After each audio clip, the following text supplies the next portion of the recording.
Previously on Preps, Sean Dockery, best point guard in Chicago, and just a junior. Going through all the mail that we got over the holidays. There's mail from all the schools in the Big Ten. You got Cincinnati, you got Stanford, you got Notre Dame, you got Bradley, with Duke. So y'all better step up. And his dad coaches Sean's rival. On each other and blame it on yourself and come together, man. Start winning some games. But I'm tired of y'all losing. You got a good team. You got a good team, man. Stop losing, man.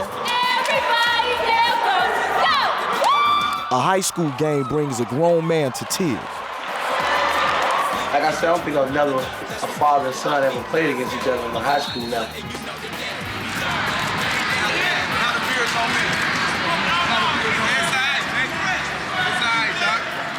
Let's prep. Come on. Let's prep. In Chicago, high school basketball is more than just a game. It's a dream that starts on the playground.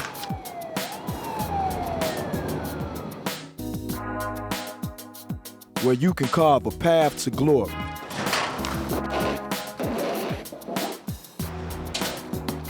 Hundreds hope, few make it.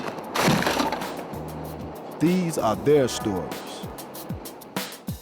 I'm Eddy Curry, 6'11", 290-pound center, Thornwood Thunderbirds. My name's Kyle Kleckner, 6'1", 185-pound shooting guard from Downers Grove North High School. I'm Sean Dockery. I play for junior high school. Point guard, I'm a junior. I'm 18 years old. The Preps of Chicago hoops.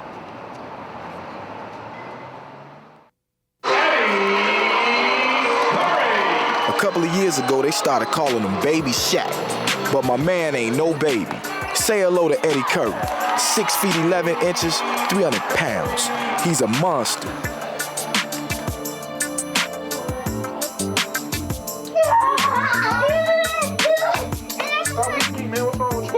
The cameraman told us to do it. Come on, go wrestle with him down on the floor. Let me get it. No! Come on. No! Bring him down. My leg is hurt. I was taller than everybody, and at the time, all the kids used to tumble and things after school and everything, and it was just something I did basically to fit in. So I taught myself how to do different things and taught my body how to do stuff like that. I mean, I really wasn't interested in football. A lot of kids played Little League football, but I was too big for that. A lot of kids played small fry basketball, and I was too big for that. So I was really limited to what I could do. And it was either basketball or being a gymnast or baseball, but I didn't like any of that stuff. So I just started flipping with my friends. Eddy starts center for the Thornwood Thunderbirds.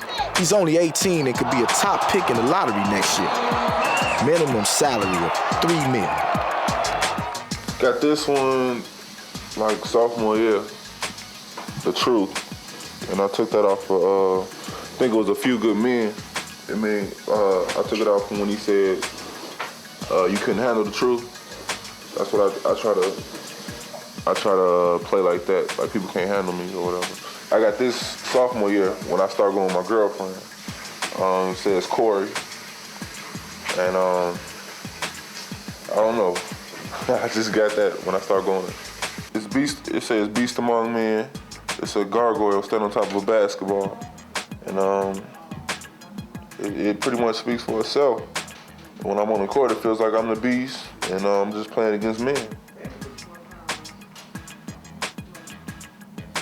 And one thing about Eddy, you're talking about a guy who's not gregarious, but very astute in ways that most people don't understand. You know, I mean, he doesn't come out like he's the most distrusting person, but at the same time, it's in one ear and out the other ear when it's people not of that inner circle. And he understands it. He understands that he's a commodity. Well, I would say double the fourth quarter. I would say double the whole fourth quarter.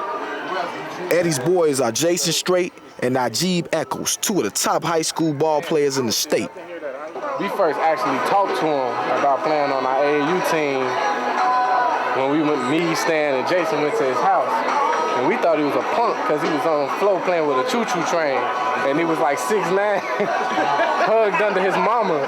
You know what I'm saying? He hugged all under his mama talking about he's scared to go with us or something. He didn't want to come play with us. In December in the St. Louis tournament, playing in front of 43 NBA scouts, he didn't perform well. That's because my man was sick. Well, in St. Louis, I played Tyson Chandler, and everything was cool. I mean, he's a nice guy and everything. It just didn't turn out the way I wanted it to turn out. And because I didn't necessarily give people a performance that they were expecting, I mean, they decided to write a lot of negative stuff about me and everything. So, I mean, that's just how it happens. My father always tell me, if you can accept the good, you're gonna have to accept the bad, because it's gonna be all types of criticism. They can be careful, because it's not how they do it. It's not, it's not how they do it. It's how they say it. That's what's that can be trouble. And they look at it. They don't look at it that these are kids. The title or somewhere in there, it may say something about a kid, or people that know the players or whatever know that they're kids. But sometimes you can read some ugly things in there. It's difficult to listen to the disparaging remarks made by reporters, and to know that this is your child who's trying the best he can, and to hear them say things negative and not keeping in mind that this is a child that they're speaking of. It's pretty tough on him too. He tries not to show it, but there have been some cases where he just refused to read the paper when all he saw was negative reports. I think to some degree it is good for these young high school athletes to be exposed to the media, to learn how to articulate their feelings and express themselves on camera, because if they go on in college or in the pros, that could translate to endorsements and all kinds of things that help their image. But in some ways I think the media overdoes it with the kind of coverage they saturate these young men with. Eddy's he got the weight of, the last great big man out of Chicago, George Mikan. You know what I'm saying? Eddy Curry's a kid. He's 17, 18 years old. Let him enjoy his childhood. There's nothing wrong with Eddy Curry wanting to go have a cheeseburger and a milkshake, hanging out with his buddies, playing video games. There's nothing wrong with that. We all did that. But then Eddy can't expect to live that lifestyle and then decide he wants in June to be the #1 pick in the draft. It kind of gets to me, like how somebody can try to get a whole town to turn against you. I live in this town, and they trying to make everybody have this perception of me like I'm this and I'm that one day, but then the next day they want to say, oh yeah, he's good and he's this and he's that, so, I mean, I don't know.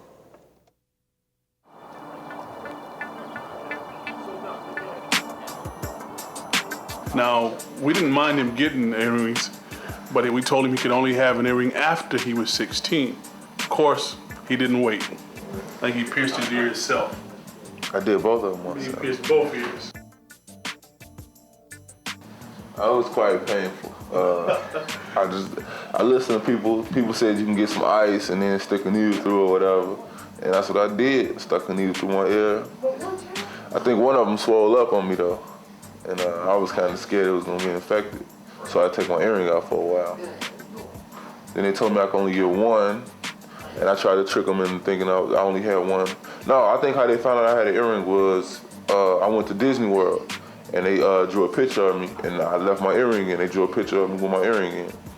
And they asked me why was the earring, and I told the people to draw it on there like that. When he came back from Disney World and I looked at that picture, I said, Eddy, you were not supposed to have an earring, right?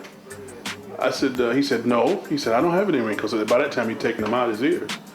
And I said, well, what's this on the picture? He said, the lady drew the picture using her imagination, what I would look like with an earring. And that's the story he stuck to.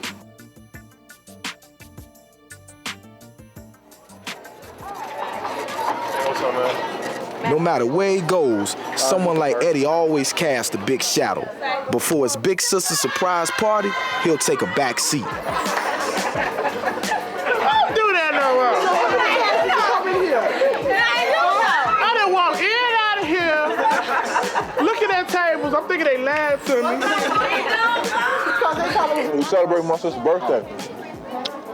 She just turned 19. It's time for her to get out. You got a lot of nerve. You got a lot of nerve. It's time for you to go, oh, no. Oh. For sure, I told you. Grab some. Gail seems to be like the matriarch, you know, kind of. Her and my sister Paulette, between the two of them, they usually cook all the big meals, and usually we're at one house or the other for the holidays and things like that. And usually all the functions, almost everybody come out, you know. And if they can't be here, it's because they're at work or some other obligation. But usually everybody shows up. Yeah, we are. We're pretty tight. Me and Eddie get along very well sometimes. He can be a pain in the bottom. That's putting it very mildly. Oh, but we get along though, because, you know, that's the baby brother. You got to get along with him. He's a genuine kid, down to earth, not overconfident, you know, just a real guy. And it's hard to find people, you know, with the attention that he gets and the stature and status that he has, to really be down to earth and genuine, you know, and he's kind-hearted, just a good kid. Eddie's girlfriend Corey plays ball for Thornwood's women's team. About like 6. No, we got like about 10 wins, 12 wins. Right. You like half. So y'all done played 20 games. That's horrible compared to last year. Last year at this time, they was undefeated.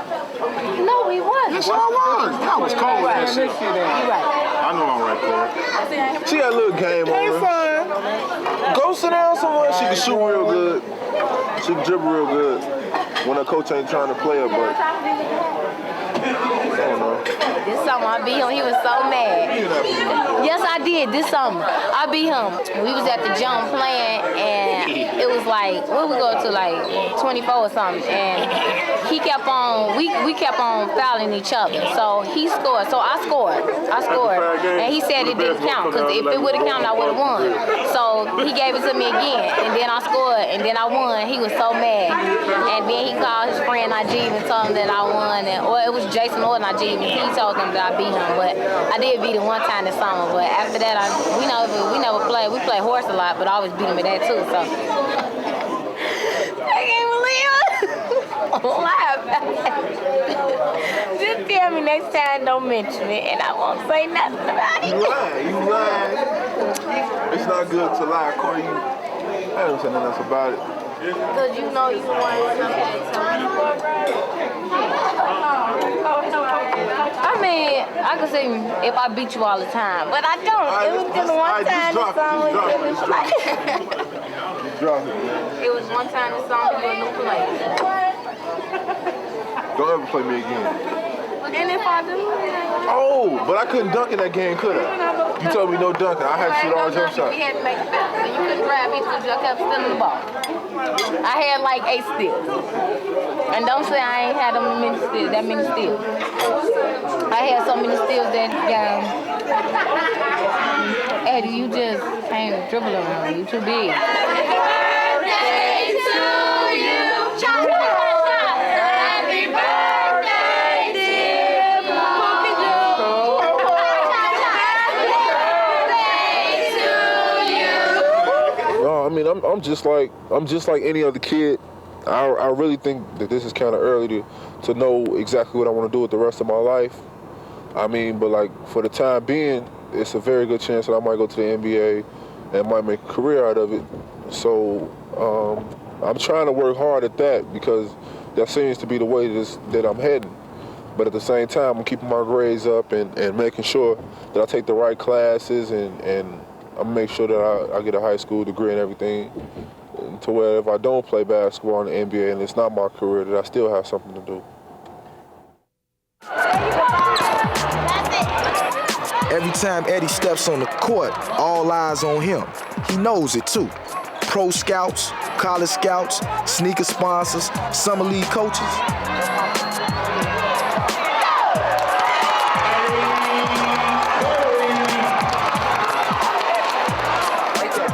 His boys Najib and Jason are tight with Eddie's family. They're people he can trust, people that don't just sweat him because he's a sneaker contract waiting to be signed. For Eddy to look in the stands and know they're there makes a world of difference. He got the baseline all day. He turned the baseline, that's it.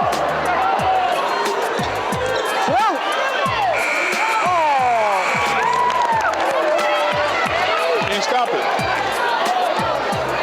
Come on, baby, let's go. Let's go, let's go, let's go.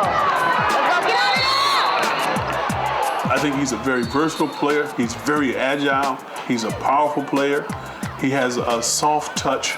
He can shoot the soft 3-foot, 4-foot jumper, 15-foot shot, whatever.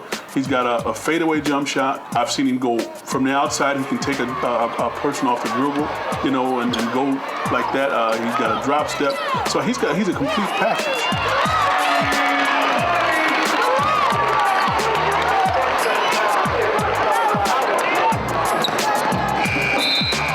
I know he could make it because there's so many things he already encompasses as a player.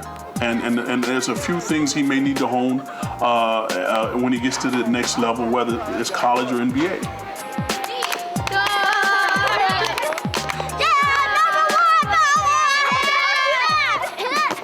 We're going to Chili's in Cal City. Follow me. Eddy's boy Najee was laid up in the hospital after tearing up his ACL, and he's just getting back on his feet. I got game. When I'm on the streets, it's the same. It's steady, mind ready. Get busy, it's plain. Will Malone, go for his. Your top hip focus straight from the phone. Between me, G, and Jason, man, we just there for each other. Whenever, if we need anything, any time of the night, any time of the day, man, Najee, I need a ride. I need some money. You know, if I got money, G don't got money, I give him some money. I mean, anything, man. We just like a little family, and we just gonna be together no matter what happens. And those are three people who I know for a fact are going through most of the same things that I'm going through, and they know I'm going through stuff that they going through. It's me, Najee, and Jason through the hard way. Now, we don't normally go out. Usually I go home and go to sleep. But G being able to walk and stuff, just like the first time we really had a chance to like be around each other in a while. So I'm trying to take advantage of it.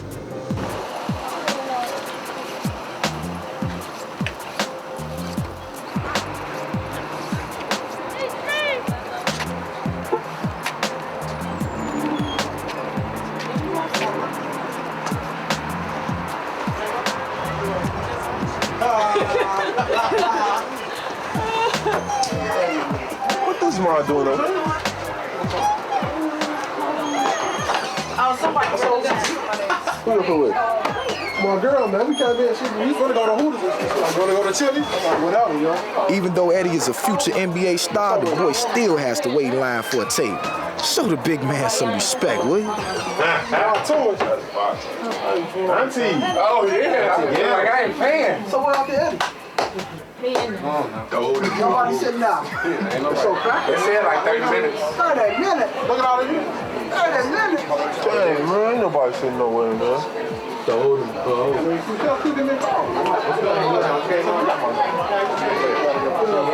Man, they supposed to let us in right away, man. Through the hard way, they got me, Eddy Curry, especially Eddy, and Najee Beckles, man. They supposed to let us in right away, you know what I'm saying? But unfortunately, they don't know who he is right now, but it's cool, though.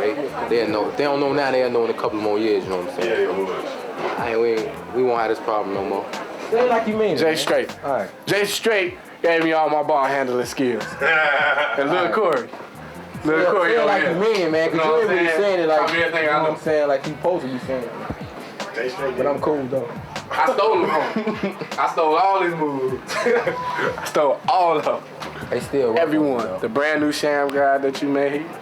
The brand new Sham. Brand new one. He made Sham.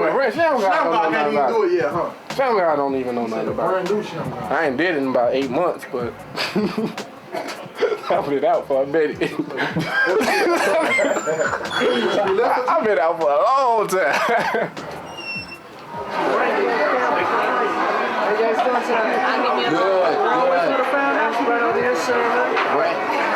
Eddy, I heard you got a brand new car. No. It don't look brand new. I got an accident. How long did you have it before you got the accident? About 3 days. No, about 3.5 days. What happened? don't know, it just started spinning. It started spinning, and it hit some snow. It hit some snow? It hit some snow. It looked like it hit more than snow. I think it was a wall behind it or something. I don't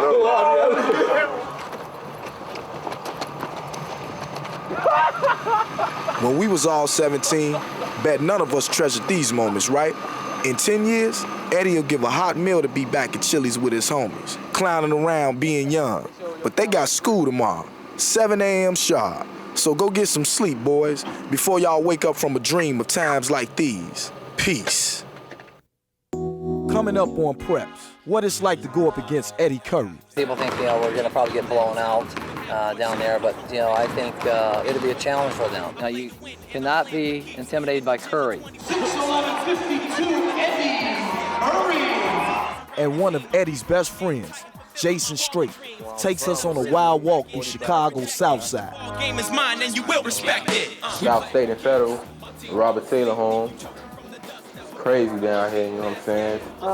That's why I was born at. If you can make it through here, I think you can make it through practically anywhere, you know what I'm saying? Growing up out here. And Cal Kleckman, everybody's All-American. Iola is the best single athlete in the state of Illinois.